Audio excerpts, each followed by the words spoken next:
Hello friends, very good afternoon to all.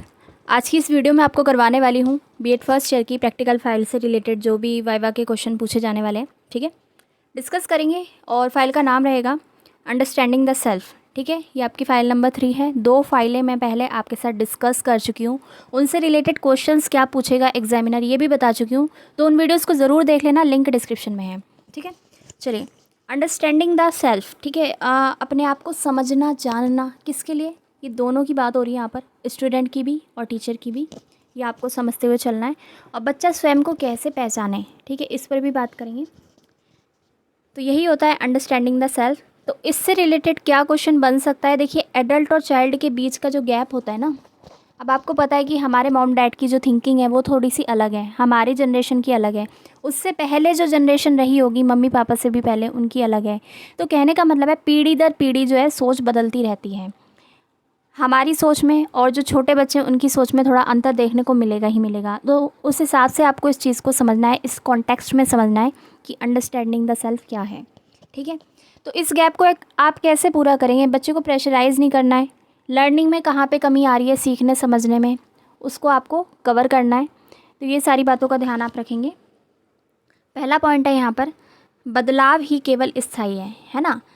अब जैसे आपने देखा हर चीज़ में परिवर्तन होता है, समय में परिवर्तन होता है, थॉट्स में परिवर्तन होता है, तो जो बदलाव है वही स्थायी है, ये आप मान के चलेंगे। नेक्स्ट है परंपरागत बातों को दूर करना, ठीक है।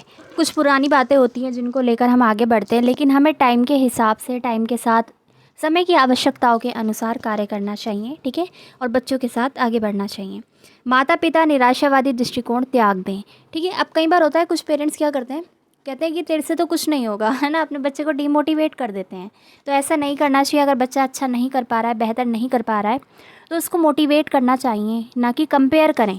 तो यही चीज़ है, बच्चे के प्रति आशावादी दृष्टिकोण रखें, ना कि निराशावादी। इसके बाद है वयस्क बच्चे अपनी गलतियों से सीखें। अब बड़े बच्चे हैं तो हर चीज़ बड़े बच्चों को तो नहीं समझाई जा सकती, है ना। तो बच्चों को क्या करना चाहिए, वो उनको अपनी गलतियों से स्वयं सीखना चाहिए। बच्चों के सपने साकार करने में सहायता करें, अपने नहीं, ठीक है। तो ये सारी बातें आ जाती है, सारी ही बातें किस में आ रही हैं, अंडरस्टैंडिंग द सेल्फ में। तो आपसे एग्जामिनर यही पूछेगा कि इसमें क्या क्या चीज़ें हैं जिनके बारे में आप जानते हो, तो ये सारी आप बता सकते हैं। तो बहुत अच्छे से आपका वाइवा हो जाएगा, बहुत लेंदी नहीं होगा, एग्जामिनर के पास इतना टाइम नहीं होता, ठीक है। 4 आपकी फाइल है, वो चारों से एक दो क्वेश्चन पूछेगा, तो आपको जल्दी जल्दी आंसर करना है बस। अभी तक वीडियो को लाइक शेयर नहीं किया तो कर दीजिए भाई, ठीक है। चलिए, अब बात आएगी कम्युनिकेशन स्किल की। तो आपको पता होना चाहिए शाब्दिक, अशाब्दिक और मौखिक, ठीक है। नाम से ही पता लग रहा है, शाब्दिक में शब्दों का प्रयोग होता है, अशाब्दिक में क्या होता है, शब्दों का प्रयोग नहीं होता है। ये सांकेतिक भी कह सकते हैं इसको आप, सांकेतिक, ठीक है, दूसरे वाले को।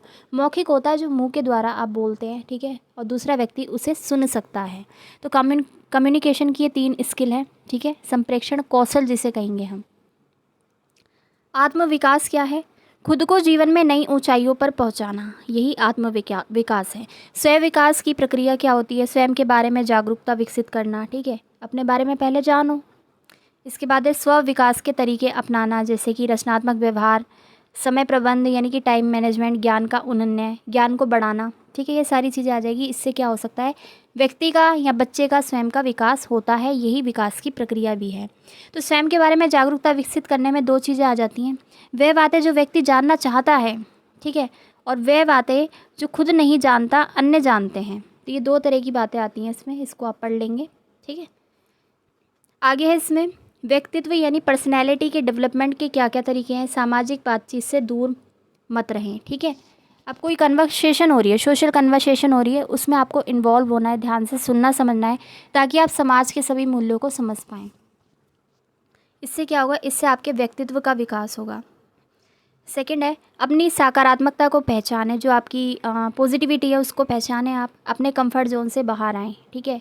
हर व्यक्ति चाहता है कि भाई वो घर पे रहे, लोगों से इंटरेक्ट ना करे, तो ऐसे पॉसिबल नहीं है। लाइफ में आगे बढ़ने के लिए आपको अपनी आवश्यकताओं की पूर्ति करने के लिए, ठीक है, व्यवसाय करने के लिए या पढ़ने के लिए, ज्ञान अर्जित करने के लिए, हर एक कार्य के लिए लोगों के सहयोग की आवश्यकता होती है। तो अपने कंफर्ट जोन से बाहर निकल के आपको सोसाइटी में आना पड़ेगा, इसकी आवश्यकताओं को और इसकी महत्व को समझना पड़ेगा। इससे क्या हो सकता है, आपके व्यक्तित्व का विकास होगा। 4th पॉइंट है यहाँ पर विफलताओं से डरने की ज़रूरत नहीं है। अब ऐसा तो नहीं है कि एक बार में आपने एक प्रयास में आप सफलता प्राप्त कर लें। ठीक है, अगर आप असफल होते हैं जीवन में कहीं पर भी किसी भी क्षेत्र में, तो उसकी कमियों को दूर करके आपको आगे बढ़ना चाहिए। ठीक है, अपनी पहचान बनाओ। ठीक है, इससे आपके व्यक्तित्व का, पर्सनैलिटी का विकास होगा। एक नेता के रूप में आए। ठीक है, लोगों को गाइड आप कर सकते हैं। अगर आप में ये खूबी है, नहीं भी है तो आप उसको डेवलप करने का प्रयास करें। प्रयास और नियमितता। ठीक है, आप कोशिश कर रहे हैं और रेगुलर कोशिश करने से ही चीज़ें आपको हासिल होती हैं, हार ना मानो। तो ये सारी चीज़ें थी किसमें, अंडरस्टैंडिंग द सेल्फ में। फिर से आपको दिखा रही हूँ। ठीक है, ये बच्चे के और बड़ों के बीच जो भी गैप आते हैं उनसे रिलेटेड है, उसको आप कैसे पाट सकते हैं। ठीक है, क्या क्या आपको करना चाहिए, संप्रेषण के कौशल क्या क्या थे, आत्म विकास क्या है, स्व विकास क्या है, इसकी प्रक्रिया क्या है, ये सब यहाँ से आप देख सकते हैं। और व्यक्तित्व का विकास कैसे किया जा सकता है। तो यही क्वेश्चन एग्जामिनर आपसे पूछेगा, बहुत ज़्यादा डीप में वो नहीं जाएगा क्योंकि उनके पास इतना टाइम नहीं होता। उन्हें बहुत सारे बच्चों का वाइवा लेना होता है, फाइल्स देखनी होती है। इसके अलावा आपको बता दूँ, एक फ़ाइल और रहती है हमारी। पिछली वाली 2 वीडियो अगर आपने नहीं देखी है उनको देख लेना ज़रूर से। ठीक है, और क्योंकि उसमें मैंने आपको वाइवा के क्वेश्चन बता दिए हैं और इस वाली फ़ाइल के भी बता दिए। अगली वीडियो में मिलते हैं, drama and art in education पे हम डिस्कशन करेंगे। चलिए, थैंक्स फॉर वॉचिंग।